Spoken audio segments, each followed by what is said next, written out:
Their stories in Vietnam are finally being told in depth for the first time in 50 years.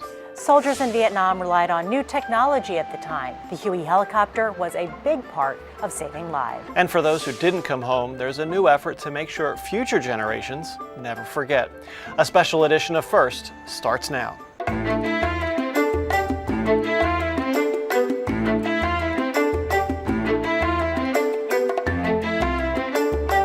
With all of the attention to the recent Ken Burns documentary, we welcome you to our first special on the Vietnam War.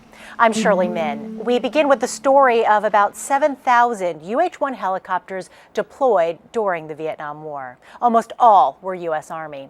Nicknamed the Huey, the single-engine helicopter was a workhorse, widely used for medevac missions and moving troops quickly from one landing zone to another. But for many veterans, the Huey is so much more than just an aircraft.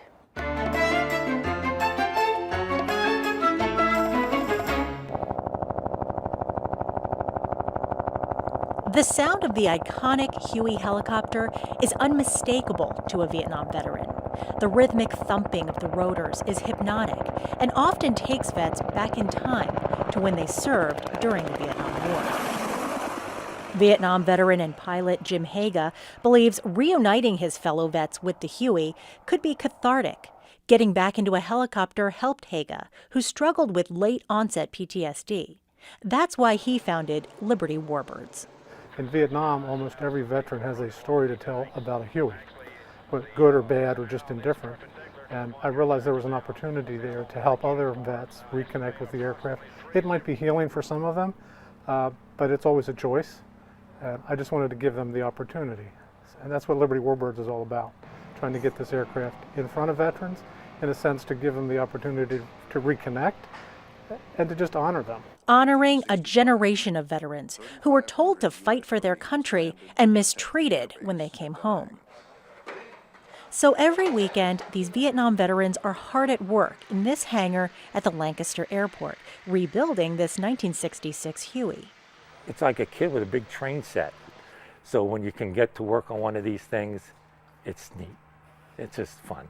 But they're not just fixing up Huey A23's paint. Well, right now what we're doing is restoring it to flight status. It's not going to be a static display. We're going to get it flying again. The Bikini Blue served in Vietnam from 1968 through 1970. She accumulated over 1,300 combat hours and has the bullet hole patches to prove it.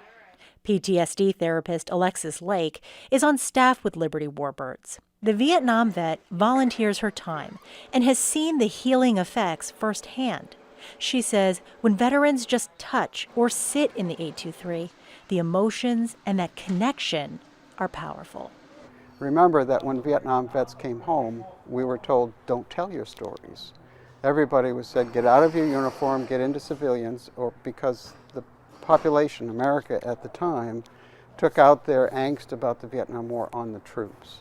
This particular helicopter, the Huey helicopter, is so iconic for Vietnam vets that it brings back memories and thoughts and stories that have been long forgotten. The stories may be buried, but the emotions are always filtering up. Feelings that are as real today as they were 50 years ago. Joe Start fought in Cu Chi, Vietnam with the 25th Infantry Division for 9 months and 27 days. All of a sudden I heard this bloop. Well, I knew what that was. It was M79 going off. Start was hit by friendly fire, although he didn't know it at the time. The shrapnel caught me in my neck, collapsed my lung, broke 2 ribs, blew my thumb off. I was breathing and I was thinking to myself, I said, you know, if they're going to get me, they're going to have to come in here and get me because I'm not giving up. After the gunfire stopped, Start's good friend from North Carolina got him on the chopper. But I think being on the chopper, the air blowing through the doors, and me being cold saved my life. Do you remember hearing, the rotors coming in? Oh my God, yeah. That was just like, the angels dropping down out of the sky. It just, when you hear that, it's just a wonderful feeling. Especially being on the ground, wounded, and knowing help's coming. And these guys don't care if you're taking fire on or whatever they're doing. They're coming in. They give their life for us. All these years later, Start still gets a lump in his throat talking about it. If it hadn't been for that chopper, you know. I wouldn't be here, and if it hadn't have been for the pilot and co-pilot and the medic, I wouldn't have them.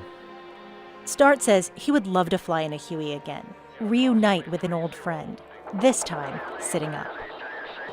Vietnam was where Army aviation took off, revolutionizing Army combat operations. But the Huey has since been replaced with the Black Hawk because the military wanted something bigger, faster, more powerful.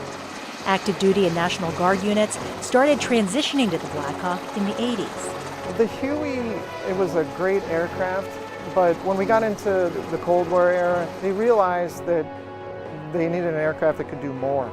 Like they needed to carry more troops, be able to move more equipment, so they wanted a bigger aircraft. The Huey was single engine, the Black Hawk is dual engines. That was the main reason right there, just capability.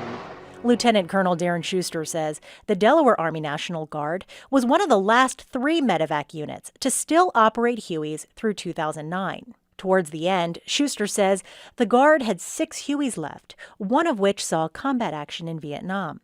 The 1969 Huey, with serial number 6915171, was revered in the unit and Schuster's favorite. Was built new, sent over to Vietnam, wasn't even there for a year, was shot down, received battle damage, was recovered, sent back to Texas, rebuilt, and then stayed stateside for the rest of its life. But it was just the fact that you knew that that aircraft flew in Vietnam with pilots that were pioneers of Army aviation, and just that history and that connection. I think that just meant a lot to a lot of people. Schuster flew 171 from Newcastle to Fort Polk in Louisiana, where he'd turn her in for good. Schuster recorded the trip in a personal flight log. And then on the 28th, we delivered the aircraft from Hattiesburg to Fort Polk. So that was the last flight, and said goodbye to 171. At 45 years old, Schuster was just a baby as U.S. troops withdrew from Vietnam, but he still managed to forge this unspoken friendship with 171, like many who came before him with other Hueys. You don't really ever think about the day that you're going to have to walk away from that aircraft. And when that day kind of finally came, it's like, it's a bittersweet moment. I mean, it was like you try to make the most of it. I remember when I shut it down for the last time, it was like, you're probably not going to do that again, and it was a sad day. We have the one that sits outside our gate here that we were able to keep as a display aircraft, but I think there was a lot of people here that would have liked to have left one in the corner of the hangar and kept flying it.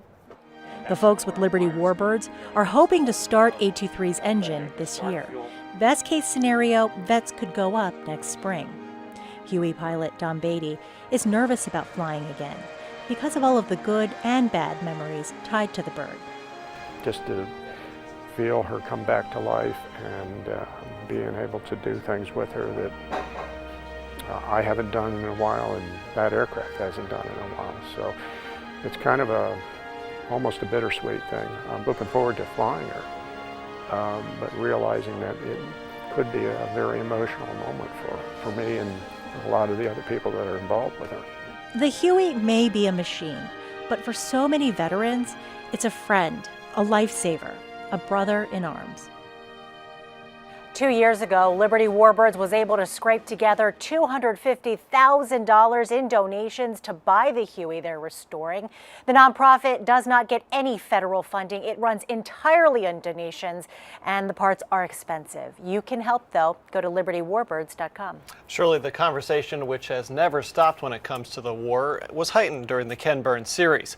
Understanding the Vietnam War takes us next to Washington, D.C., where veterans from Delaware and around the region are a part of a new education center coming to the Vietnam Veterans Memorial.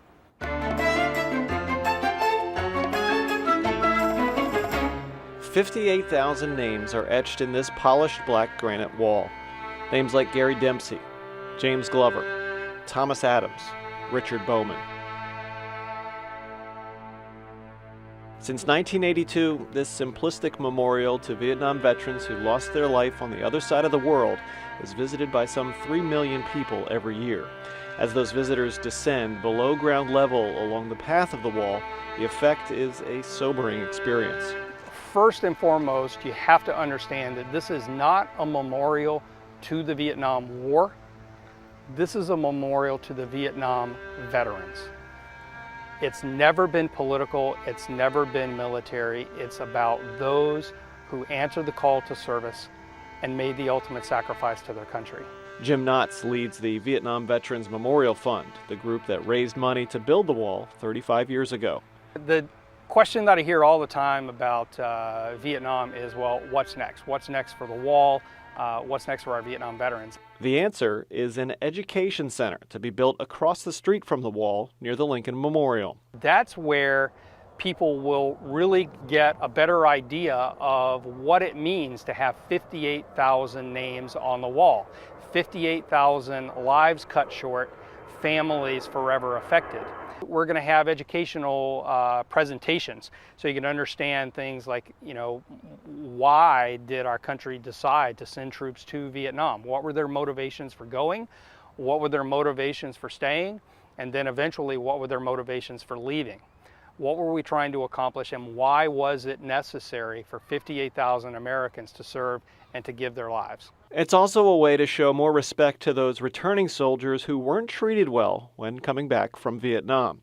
These days, returning troops are celebrated at ceremonies like this one recently in Smyrna, honoring Delaware Army National Guard members returning after supporting the fight against ISIS in Iraq and Syria. U.S. Senator from Delaware Tom Carper, who served 3 tours as a Navy flight officer in Vietnam, was part of the Welcome Home Committee.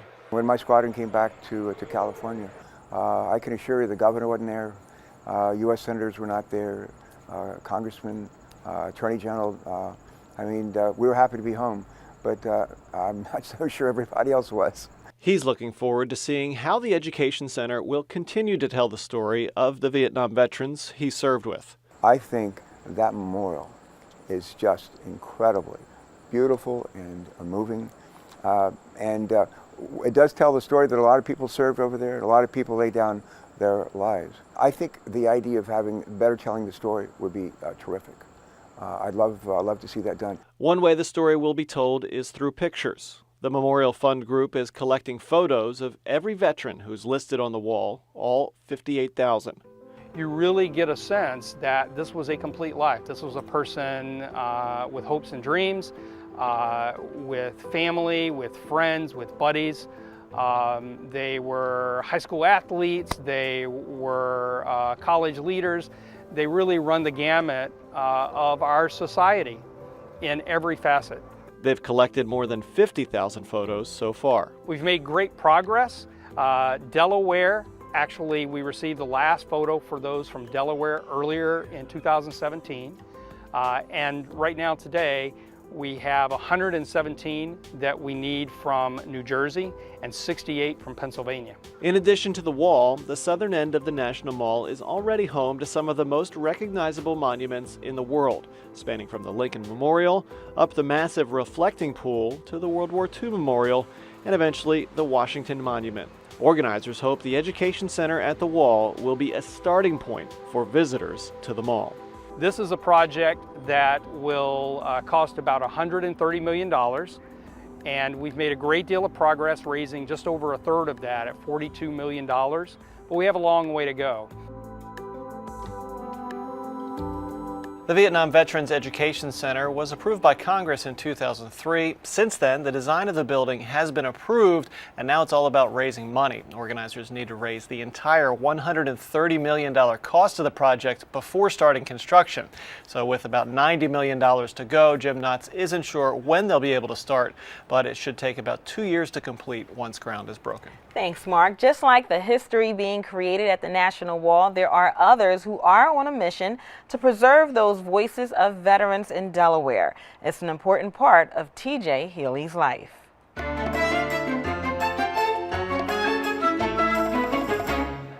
One look at this map and you'll see an overwhelming number of people who served in the Vietnam War. That number, 8,180,445 vets served across the country. In Delaware, the number reached 26,000. And T.J. Healy, along with a team, is working to preserve history by interviewing those surviving soldiers.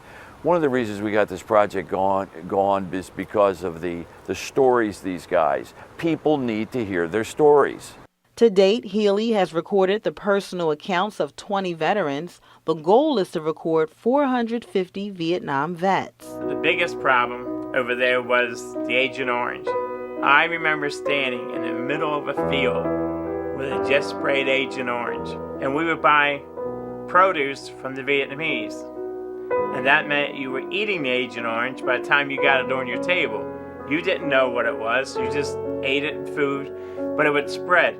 In 2015, Huey came up with the idea to create an oral history archive called the Veteran Story Project. He later decided to produce a series dedicated to Vietnam. For Vietnam, we're going to have an hour-and-a-half documentary. This is just for the state. We're going to have an hour-and-a-half documentary and also lesson plans by Wilmington University that will go again back into the public schools and the private schools. The project will eventually develop into a bigger outreach, capturing the stories of men and women across the country as well. I had friends who went to Vietnam, not all came back. TJ had friends who went to Vietnam, and we started talking about we ought to do something that really inspires people to find out more about war, about peace, about military, about commitment, about service. To see things come full circle, these two have developed relationships with the Library of Congress Veterans History Project, U.S. Department of Defense, and the United States of America Vietnam Commemoration 50th Anniversary. And one theme is in mind. Self-sacrifice. I think that's something that maybe everyone could learn from civilians. I mean, you don't have to be in the military to be a person who thinks of others, but their depth of putting others first when they're in a combat or even if they're not in combat. The message will extend far beyond video and be included on a campaign bus designed to serve as a mobile studio. The moving billboard will also be used as a Veterans Outreach Resource Center to promote employment, job training, counseling, even educational opportunities, and veterans benefits information. It's not always centered around death, because some people think, oh my gosh, I don't want to hear about Vietnam because so many people died. They did. But there's so many people who are alive to tell their stories, the stories of the people on the wall and their own. According to project leaders, although majority of this particular series will include Vietnam veterans, those who fought in Korea will be honored too, and here's why. Because they answered the call, we can only say thank you. Thank you.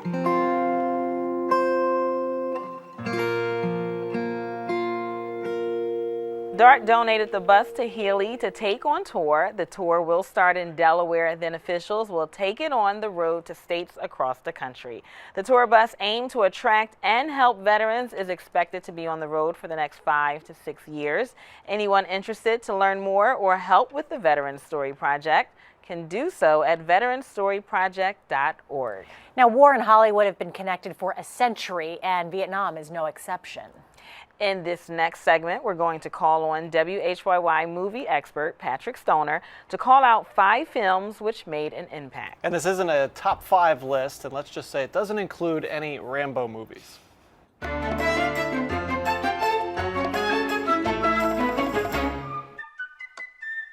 Good morning, Vietnam! Hey, this is not a test. This is rock and roll. Time to rock it from the Delta to the DMZ. Is that me or does that sound like an Elvis Presley movie?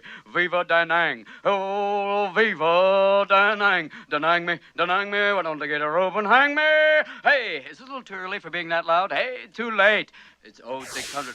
As we continue with our first special on the Vietnam War, we're going to talk movies. Hollywood does have a fascination with war, and the Vietnam War is, of course, no exception.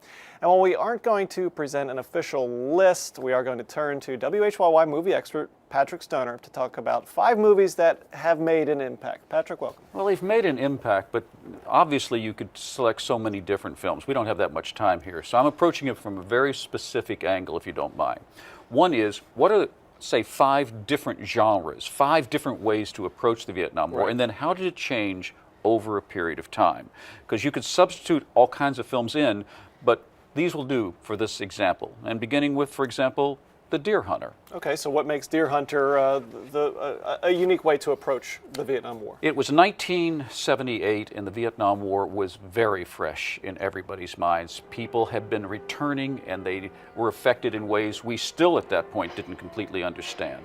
Now, this is a movie that won 5 Oscars, including Best Picture, and Christopher Walken made a name for himself as Best Supporting Actor, which of course was incredible.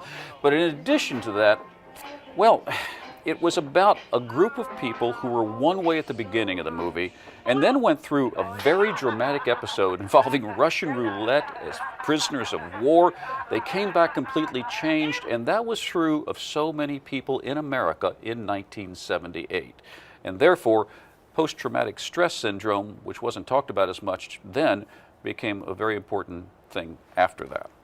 And it's at a similar time frame, just a couple of years later, I guess, Apocalypse Now. 1 year later, Apocalypse Now, very different kind of film. This was Francis Ford Coppola. It only won 2 Oscars, and those were in the area of cinematography and sound, although there were various nominations, especially for Robert Duvall as Best Supporting Actor. But Francis Ford Coppola was the director, and he had just come off the biggest success you could possibly have, Godfather 1 and Godfather 2. So basically he had carte blanche to go and cover Vietnam in the way he wanted to. He went with one thing in mind and decided once on the ground there, he would follow up with all that he had learned. And what he did was he literally fell into the mess that was all about Vietnam. So Apocalypse Now basically shows you what it would be like if war was all about bureaucracy. It also has a very interesting way that Brando did the parts, and I only wish we had time to talk about that in Filmcraft, but what you came away from it was a surreal expression of what happens when it's not people that are making the decisions, but something bigger than themselves controlling them all, and nobody knows where it's going to go. I remember I cried, I wept like some grandmother. I wanted to tear my teeth out. I didn't know what I wanted to do. Then fast forward a little bit in time to the mid-'80s and Platoon. Platoon is when I began interviewing film stars. It was one of my very first. It was 1986. It stars Charlie Sheen. Ironically, of course, his father, Martin Sheen, had been in Apocalypse Now. And they did it. This is Oliver Stone now, who was very much against the war, but who had fought in Vietnam. So in terms of apparently, from what I'm told, is the way it felt in battle out there where you weren't sure who was firing at what or when or what, anything, it really captures that. But he was very much against the war, so it's also a tale of good and evil, the 2 sergeants, and they, of course, were Defoe and Berenger. And one was somebody who knew how to handle themselves in war and was good at killing, but maintained his soul, and one who had lost his soul. So at the end of the day, you were looking at it very much as a morality tale. So The Deer Hunter, Apocalypse Now, Platoon. Then we have on this list, as not necessarily ranked in any sort of order, but just representative of films telling the story of Vietnam, a very different film in Good Morning Vietnam. 1 year later than Platoon, 1987, Good Morning Vietnam. I'm bringing myself into the conversation because this was the first time that I talked with Robin Williams, and I was there on the ground when Paramount Pictures was trying to figure out exactly whether they had something that was going to be acceptable or not. This was going to be a comedy about Vietnam, even though it would have serious elements in it. And basically, as almost everybody knows, Barry Levinson directed it and won all kinds of awards eventually. But the way he dealt with Robin Williams, who was playing a real-life radio announcer in Vietnam, who brought humor to the troops, which was so important. And that, of course, is how it fits into this little 5-film thing that I'm doing, is humor. Like MASH, humor is a great palliative when you're trying to deal with war. But Cronauer, the real person, wasn't quite like Robin Williams, and that's why Robin Williams was allowed to improvise everything that he did in that radio station, and that's what sold the movie so people could accept it.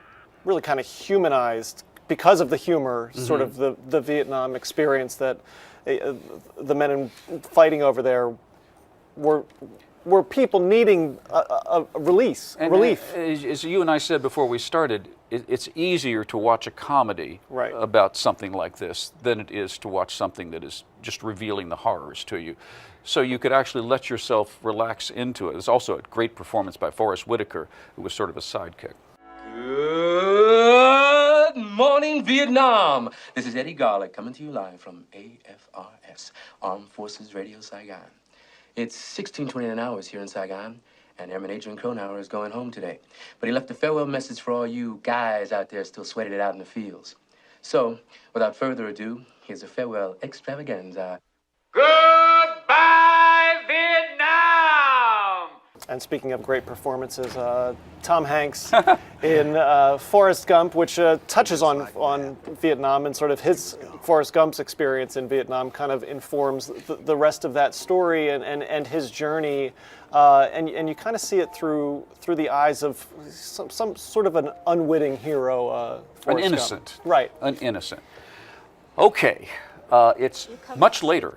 It's 1994. Now, think about that. We now have a new generation of people adding to our view of the Vietnam War. When I saw Forrest Gump going out to do the interviews, it was 3 weeks before it opened, and I remember saying to the studio people, well, it's an amazing film, but how are you going to get, I don't know how you describe this. You can't even, there's not a one-sentence description of what this movie is like. How are you going to get people to go see it? And they said, we've been talking about that for months. Here's all we can think of. Tom Hanks, Tom Hanks, Tom Hanks, Tom Hanks. And that's how they sold it to the American public. If you remember, well, you may not, but we remember that all of the ads were a sequence of Tom Hanks with the box of chocolates and blah, blah, blah, blah. What you have here, though, is an innocent dealing with the reality all around. Not just Vietnam, that's just one part of the story, but the world as it is. What would it be like if we came to it as almost a completely blank slate? Would we even influence anything? Well, in the fable that you're watching, yes, you do influence it. But in real life, maybe we all come to war beginning as innocents and come out of war changed, if we come out of it at all. What just happened? You got shot. Then Bubba said something I won't ever forget. I want to go home. You don't really think about Forrest Gump as a Vietnam movie necessarily, but that scene between Bubba and Forrest is really an impactful one. Our thanks to Patrick Stoner, and our thanks to you for watching this special edition of First. We'll return next week with a regular edition of First. If you want to see all of our stories on Vietnam, go to WHYY.org/Vietnam. For Nichelle Polston and Mark Eichman, I'm Shirley Min. Have a great week. We're going to leave you with a look at Tony Auth's work from the Vietnam era. You can see more of Tony's work online.